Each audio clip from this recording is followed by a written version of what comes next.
Welcome to 30 minutes. Tamil Nadu రాజకీయాలంటే face to face politics.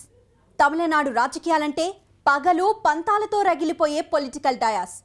Any time any centre. రెండు పార్టీల మధ్య యుద్ధమంతా. అన్నా డిఎంకే, డిఎంకే, మిగిలిన పార్టీలన్నీ పేరుకు మాత్రమే.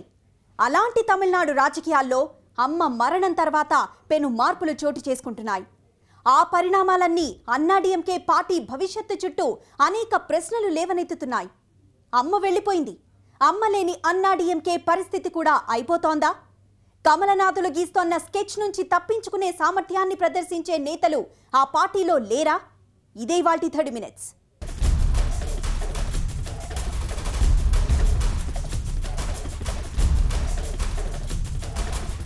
పైకి కనిపించే పంతాలు పగలు, ఊహించని రీతిలో ప్రత్యర్థికి చెక్ పెట్టే ఎత్తులు, వ్యూహాలు.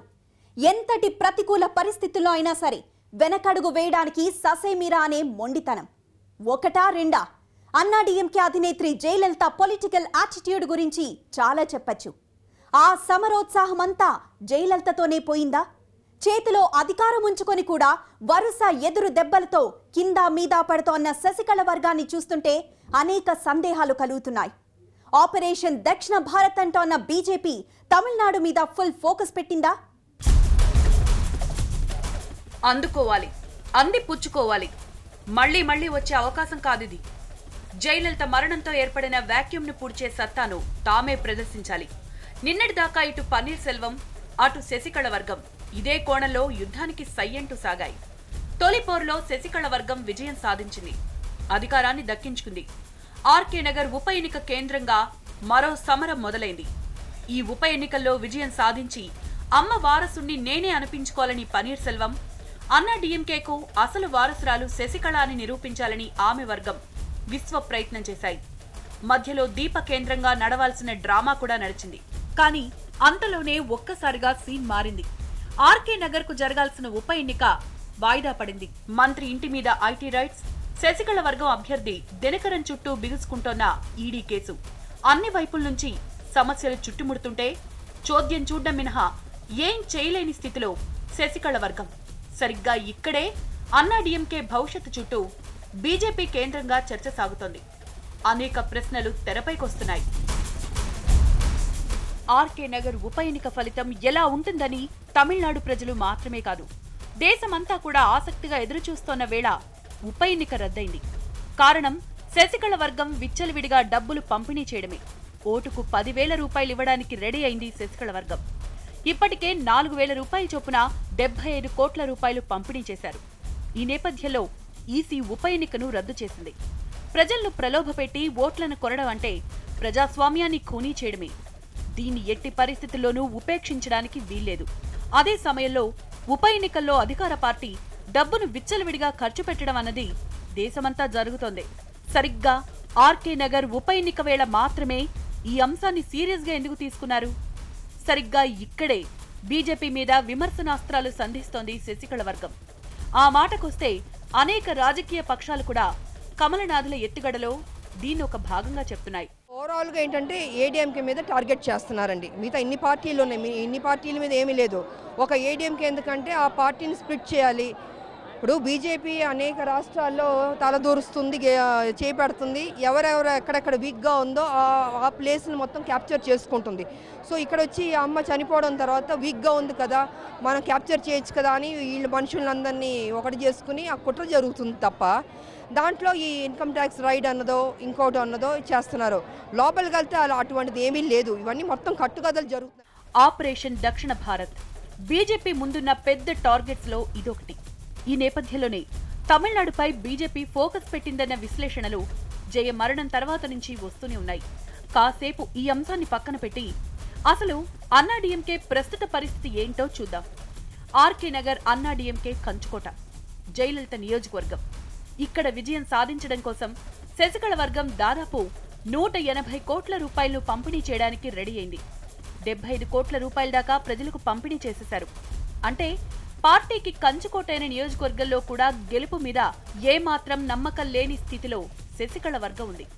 అటు పన్నీర్ సెల్వం కూడా విజయం మీద నమ్మకంగా ప్రచారం చేయలేకపోయారు. చూడ్డానికి ఇబ్బంది అనిపించే విధంగా శవపేటకు మీదున్న జయలలిత మృతదేహాన్ని పోలిన బొమ్మతో ఎన్నికల ప్రచారం చేశారు.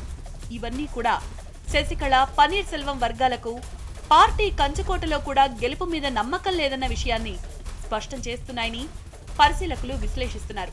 అన్నా డీఎంకే గ్రూపులుగా విడిపోయి బలహీనంగా కనిపిస్తోన్న వేళ ఐటీ దాడుల నుంచి జరుగుతోన్న అన్ని పరిణామాలను బీజేపీ కోణంలో చూడడం సహజమే అంటున్నారు పొలిటికల్ అనలిస్టులు.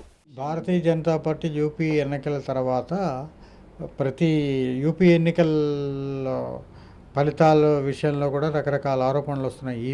ఈవీఎం విషయంలోని వాటిల్లోని ఆ విషయంలో యూపీ ఎన్నికల తర్వాత బీజేపీ మిగతా రాష్ట్రాలని టార్గెట్ చేసింది, ఆక్రమించుకోవాలని చూస్తున్నది అనే ఆరోపణలు, రకరకాల విమర్శలు వస్తున్న నేపథ్యంలో ఈ దాడులు ఒక ప్రాముఖ్యాన్ని సంతరించుకున్నాయి. బలం పెంచుకోవడం అన్నది ప్రతి రాజకీయ పార్టీ ప్రథమ లక్ష్యం. తమిళనాడులో ఉనికి చాటుకోవాలని, బలం పెంచుకోవాలని బీజేపీ భావించడం చాలా సహజం. కానీ ఆ క్రమంలో ఐటీ దాడుల వెనక కమలనాథులు ఉన్నారా అన్న ప్రశ్న తన ఉనికిని బలంగా చాటుకుంటోంది. అదే సమయంలో తమ రాజకీయ అసమర్థతను శశికళ, పన్నీర్ సెల్వం వర్గాలు బలంగా ప్రదర్శిస్తున్నాయి. దీంతో అన్నా డీఎంకే భవిష్యత్తు కేంద్రంగా ఆందోళన వ్యక్తమవుతోంది. వరుసగా 2 సార్లు ఒకే పార్టీ ఒకే రాష్ట్రంలో అధికారంలోకి రావడం ఇదేమి అసాధారణమైన విషయం కాదు. దేశంలోని చాలా రాష్ట్రాల్లో చాలా పార్టీలు చాలా సార్లు వరుసగా 2 సార్లు పవర్లోకి వచ్చాయి. కానీ తమిళనాడులో మాత్రం ఇది అసాధారణమైంది. ఒకసారి డిఎంకే, మరోసారి అన్నా డిఎంకే. దశాబ్దాలుగా ఇది ఫిక్స్ అయిపోయింది. అలాంటి చరిత్రను తిరగరాసిన ఘనత అన్నా డిఎంకేది. అంతటి పార్టీ ఇప్పుడు సంపూర్ణ రాజకీయ సంక్షోభంలో చిక్కుకొని బేలగా చూస్తోంది. జయలలితతోనే అన్నా డిఎంకే వైభవం, ప్రాభవం పోయాయా? తమిళనాడులో అత్యంత బలమైన పార్టీ, క్షేత్రస్థాయిలో గట్టి పునాదులున్న పార్టీ, వరుసగా రెండోసారి పవర్లోకొచ్చి దశాబ్దాల చరిత్రను తిరగరాసిన పార్టీ. అలాంటి అన్నా డిఎంకే అమ్మ మరణం తర్వాత తీవ్ర సంక్షోభ పరిస్థితులను ఎదుర్కొంటోంది. విచిత్రమైన అంశం ఏంటంటే అన్నా డిఎంకేనే తమిళనాడులో ఇప్పుడు అధికారంలో ఉంది. జయలలిత మరణం తర్వాత జరుగుతున్న ఉప ఎన్నికల్లో అన్నా డిఎంకే గుర్తు 2 ఆకులకు చోటు లేదు. అదే సమయంలో పవర్లో ఉన్న శశికళ వర్గం తీవ్ర సమస్యలు ఎదుర్కొంటోంది. సహజంగా అధికారంలో ఉన్న పార్టీ రాజకీయంగా ఎదురయ్యే సమస్యలను చాలా దూకుడుగా ఎదుర్కొంటుంది. కానీ శశికళ వర్గంలో ఆ దూకుడు గాని, వ్యూహం కానీ, చతురత కానీ ఏం కనిపించడం లేదు.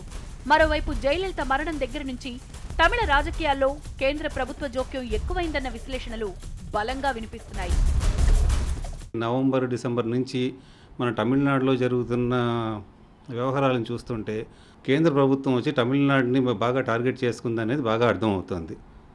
జయలలిత చనిపోయిన ఉన్న పరిస్థితుల్లో కానివ్వండి, అది అయిపోయిన తర్వాత శశికళ విషయంలో కానివ్వండి, ఇప్పుడు జరుగుతున్న ఐటీ రైట్స్ కానివ్వండి, బలవంతపు హిందీ అనేది కూడా అన్నీ చూస్తుంటే ప్రజల్లో ఒక ఇదేమొచ్చిందంటే ఇది తప్పకుండా కేంద్ర ప్రభుత్వం కావాలని చేస్తున్నది కానీ కనిపిస్తుంది. ఆర్కే నగర్ ఉప ఎన్నికల్లో విజయం కోసం ఓట్లను కొనుగోలు చేస్తూ అడ్డంగా దొరికిపోయింది శశికళ వర్గం. మంత్రి విజయ్ భాస్కర్ అనుచరుడి ఇంట్లో ఐటీ అధికారులు 2.5 కోట్ల రూపాయలు స్వాధీనం చేసుకున్నారు. నటుడు అఖిల భారతీయ సమతువా మక్కర్ పార్టీ అధినేత శరత్ కుమార్ కు 3 కోట్ల రూపాయలు ఇచ్చినట్టు రాసి ఉన్న జాబితాను కూడా విజయ్ భాస్కర్ ఇంట్లో ఐటీ అధికారులు స్వాధీనం చేసుకున్నారు. ఆ తర్వాత శరత్ కుమార్ ఇంటిపైన ఆయన సతీమణి రాధికకు చెందిన రాడార్ సంస్థ కార్యాలయంపై కూడా ఐటీ దాడులు జరిగాయి. అయితే తన అనుచరుడి ఇంట్లో దొరికిన 2.5 కోట్ల రూపాయల నగదు ఐటీ అధికారులు తెచ్చిపెట్టిందే అని, తమను ఇరికించడానికే ఇదంతా కేంద్ర ప్రభుత్వం చేయిస్తోందని విజయ్ భాస్కర్ చెప్తున్నారు. మరోవైపు ఆర్కే నగర్ ఉప ఎన్నికల్లో శశికళ వర్గం అభ్యర్థి శశికళ మేనల్లుడు దినకరన్ చుట్టూ ఈడీ ఉచ్చు బిగిస్తోంది. 1994లో దినకరన్ పై మనీ లాండరింగ్ కేసు నమోదైంది. 2014లో ఆర్థిక నేరాల కోర్టు దాన్ని కొట్టేసింది. ఇప్పుడు ఈడీ ఈ కేసు విషయంలో మళ్లీ మద్రాస్ హైకోర్టును ఆశ్రయించింది. ఈ నెల 18న హాజరు కావాల్సిందిగా దినకరన్ను కోర్టు ఆదేశించింది. అన్ని వైపుల నుంచి ఎదురవుతున్న ఇబ్బందులకు కేంద్ర ప్రభుత్వమే కారణమని శశికళ వర్గం ఆరోపిస్తోంది. మన్నార్గుడి మాఫియా కేంద్రంగా శశికళ వర్గం ఇమేజ్ ఇప్పటికే తమిళనాడులో ఘోరంగా డ్యామేజ్ అయింది. ఇప్పుడు ఇటు ఐటీ దాడులు, అటు ఈడీ కేసు, ఇక శశికళ అయితే జైల్లోనే ఉంది. అన్ని వైపుల నుంచి కష్టాలు చుట్టుముడుతోన్న వేళ పన్నీర్ సెల్వం బలం సహజంగానే పెరుగుతోంది. కానీ అన్నా డీఎంకేను తన అదుపులోకి తెచ్చుకునే స్థాయిలో పన్నీర్ సెల్వం రాజకీయ చతురతను ఇప్పటిదాకా ప్రదర్శించలేదు. అదే సమయంలో పన్నీర్ సెల్వం బలాన్ని విశ్లేషించే క్రమంలో బీజేపీ మద్దతును కూడా పరిశీలకులు ప్రస్తావిస్తున్నారు. దీంతో తమిళనాడులో జరుగుతున్న పరిణామాలకు బీజేపీకి కేంద్ర ప్రభుత్వానికి సంబంధం ఉందా అన్నది చర్చనీయాంశంగా మారింది. అన్నా డీఎంకే గ్రూపులుగా విడిపోయింది. చివరకు ఆర్కే నగర్ ఉప ఎన్నికల్లో రెండాకుల గుర్తుకు చోటే లేకుండా పోయింది. అదే సమయంలో పవర్లో ఉన్న శశికళ వర్గం మీద అనేక ఆరోపణలు. ఇదంతా కేంద్ర ప్రభుత్వ కుట్రే అంటోన్నా దాన్ని గట్టిగా తిప్పికొట్టే స్థాయిలో రాజకీయం చేయలేని అసమర్థత. ఈ కారణాలన్నీ అన్నా డీఎంకే చుట్టూ చీకట్లు కమ్ముకునేలా చేస్తున్నాయని పరిశీలకులు విశ్లేషిస్తున్నారు. తమిళనాడులో ఉనికిని చాటుకోవాలి, తమిళనాడులో పాగా వేయాలి, తమిళనాడులో అధికారంలోకి రావాలి. ఇవన్నీ కేవలం కలలుగా మాత్రమే ఇన్నాళ్లు మిగిలాయి కాంగ్రెస్ బీజేపీకి. ద్రావిడ పార్టీలను తట్టుకొని నిలబడలేక కాంగ్రెస్ ఎప్పుడో చేతులెత్తేసింది. బీజేపీ ఇప్పటిదాకా ఉనికిని చాటుకోవడానికే కింద మీద పడుతోంది. ఈ సమయంలో జయలలిత మరణం అన్నా డీఎంకేలో అల్లాడించే రేంజ్లో గ్రూప్ పాలిటిక్స్. ఆపరేషన్ దక్షిణ భారత్ను విజయవంతంగా నడిపే క్రమంలో ఈ పరిస్థితులను బీజేపీ క్యాష్ చేసుకుంటోందా?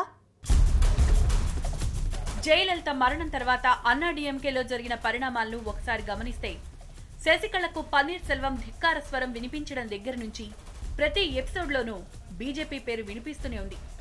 తాజాగా కలకలం రేపిన ఐటీ దాడుల దాకా అది కొనసాగుతూ వచ్చింది.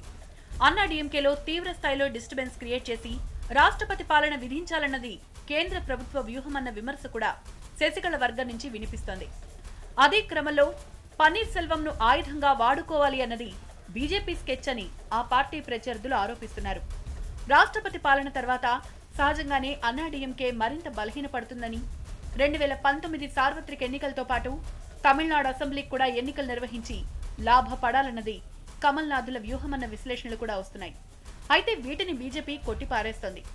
వన్ ఇండియా వన్ ఎలక్షన్ కు బీజేపీ మద్దతు ప్రకటిస్తుందని, కానీ దాన్ని చూపిస్తూ తమిళనాడులో రాష్ట్రపతి పాలన విధిస్తారని ఆరోపించడం సరికాదంటున్నారు. 2019లో ఇక్కడ రాష్ట్ర అసెంబ్లీ ఎన్నికలు కూడా జరిగే అవకాశం ఉంది. రాష్ట్రపతి పరిపాలన పెట్టి అప్పుడే లోక్సభ ఎన్నికలతో పాటు ఇక్కడ అసెంబ్లీ ఎన్నికలు కూడా జరపాలనేది ఒక వ్యూహంగా బీజేపీ ఉందనేది కూడా కొంత తెలుస్తుంది. వన్ ఎలక్షన్ వన్ ఓట్ మీద దేశవ్యాప్తంగా కూడా ఇప్పుడు చర్చ జరుగుతుంది. ఆ రకంగా దేశవ్యాప్తంగా ఒకే ఎన్నిక ఉన్నట్లయితే అది ఎన్నికల సమయానికి మేము తీసుకునేటువంటి నిర్ణయం అండి. అధికారంలో ఉన్న రాజకీయంగా యాక్టివ్నెస్ ను ప్రదర్శించలేని దుస్థితికి అన్నా డీఎంకే వచ్చేసింది.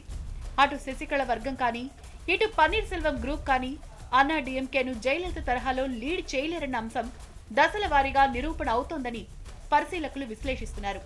ఈ నేపథ్యంలో తమిళనాడు భవిష్యత్తు రాజకీయాల్లో అన్నా డీఎంకే పాత్ర క్రమంగా తగ్గిపోతుందా అన్న ప్రశ్నలు గట్టిగా వినిపిస్తున్నాయి. అదే సమయంలో బీజేపీ చుట్టూ అనేక ఆరోపణలు, వాదనలు, విమర్శలు, విశ్లేషణలు సందడి చేస్తున్నాయి. అతి త్వరలోనే వీటన్నింటికీ తమిళనాడు పొలిటికల్ స్క్రీన్ పై సమాధానం దొరకనుంది. అమ్మలేని అన్నా డీఎంకే పనైపోతుందా? తమిళనాడు పొలిటికల్ స్క్రీన్ పై జరుగుతోన్న పరిణామాలు ఈ ఒక్క ప్రశ్నను మాత్రమే సంధించడం లేదు.